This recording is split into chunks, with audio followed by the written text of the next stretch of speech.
I believe if they could, people would choose to do good. If you could make someone smile 24 hours a day, you would, wouldn't you? You'd somehow find a way. It's impossible, of course. Perpetual happiness is something we can only dream of, but we all try our best.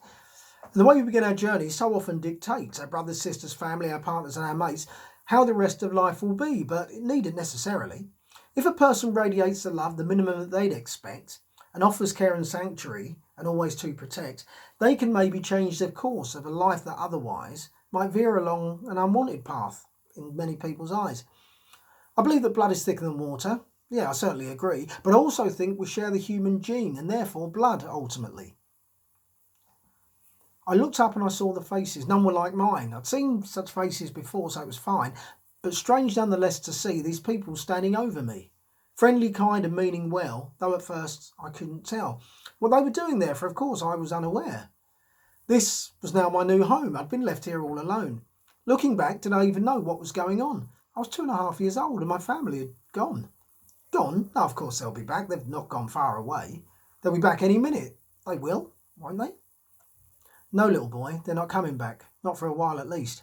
This is your new family now, so best you make your peace. You've made your bed, now lie in it. But hang on, I didn't make it. It doesn't matter anymore. Here's your medicine, now take it.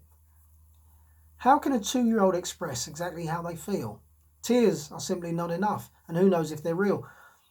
I can't tell you how I felt, I really can't remember. I just know I was left there in March and didn't see them again till September.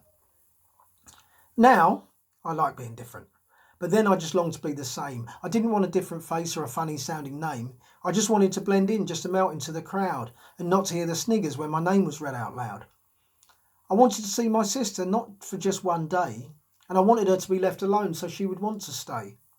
But we don't always get what we want. That's a lesson that I learned. But some good things you just deserve. They don't always have to be earned. Visits to home were precious, a chance for me to be back with my sister's mum and dad, my genetic family. The visits were over all too soon. I felt sadness like never before. I saw the rape fields from the train and not gardens anymore. To some this would seem like bliss, but it was anything but for me, for it meant a return to a home that wasn't mine, you see. But they say a village can raise a child, and this I believe to this day. It's why my story's a happy one, and why I ended up this way. See, we do get choices along life's route, more than perhaps we know. We reach the junctions in the road and decide which way to go. I chose to accept the love that the strangers offered me, rather than turn my back and make this story a tragedy. There were many moments of sadness, but 20 times more glee. It doesn't always turn out that way, we know from history. But my story is a happy one. I've said this many times before. And perhaps we only hear the bad, but there are so many more, who looked out at a different face, a different colour, creed or race, and saw a face smiling back that made them feel secure. Because no one really has the key or knows the perfect remedy. But one thing I think we should all believe is that true love will endure. Thank you.